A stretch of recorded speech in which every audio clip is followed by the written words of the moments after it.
Hello again. Last time we talked about the higher self and how it fostered unity and helped us to see oneness in the universe and how things connect together.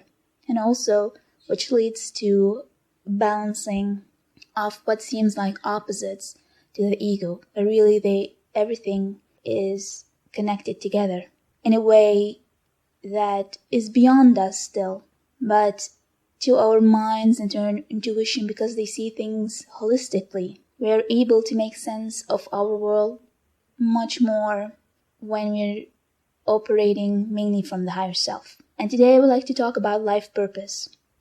And yes, that's a very wide subject, obviously, and people don't really always agree what we mean by life. But you do notice that humans as a whole not only try to seek happiness and satisfaction and contentment, but they also try to seek meaning in the things they do, and also try to find the meaning of their lives. It's like this ever-present question. As always, your psyche asks itself, what is the meaning of this? Why am I doing this? Not just the how or what you're doing, but why you're doing it. The more meaningful it is, the more we feel that we're justified and we're on the right path, so to speak.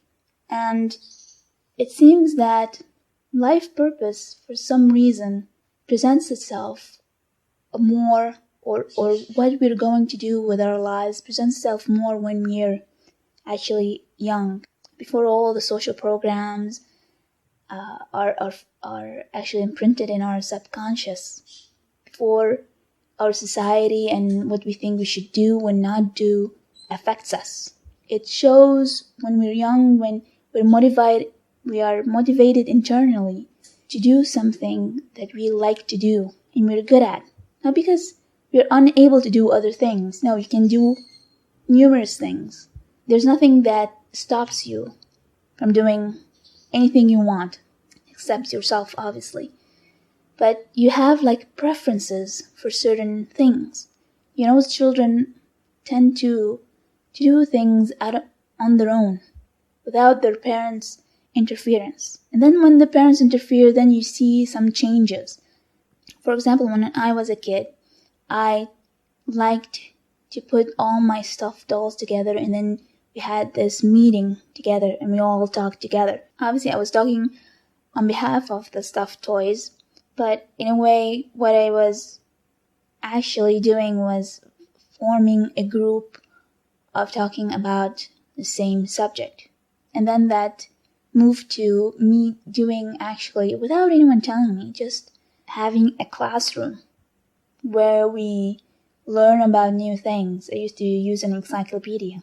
Every time I would explain to them some new concept, and then I would evaluate them even one by one.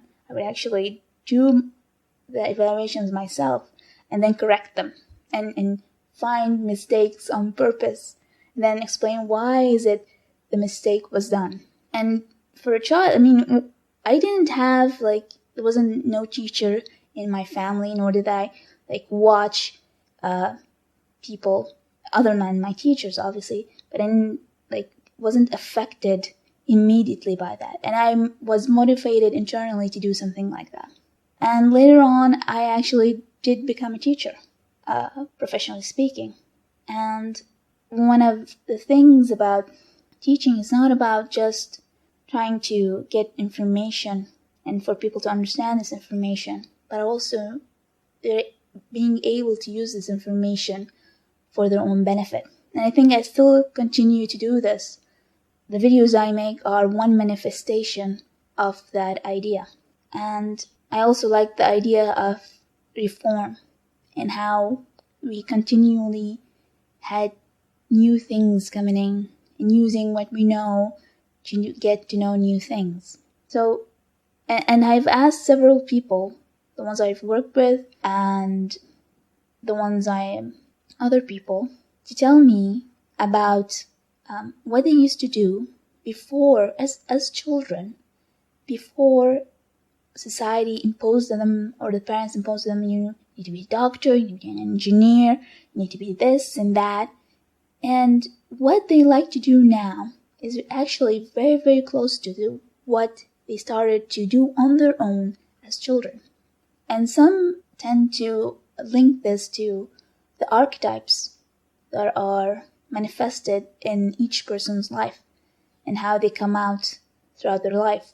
And there's others who tend to explain this from the date that they were born in, and how archetypal astrology tend to affect us in our life purpose, or how the archetypes are manifested in our life and how the patterns are actually presenting themselves in our lives. To find your life purpose, and as you do your shadow work, I do suggest that, and we tend to see that the shadow work tends to go backwards, meaning that usually you deal with shadows that are present, that are more new, and then the more you delve deeper, it's like an accumulation. The more you delve deeper in the shadow work, the more you go backwards to the original shadow, and how the core shadow, I like to call it, and how it, from it, or sometimes it's more than one, how from it everything else tended to build up on itself until you reach the point where a transformation had to happen.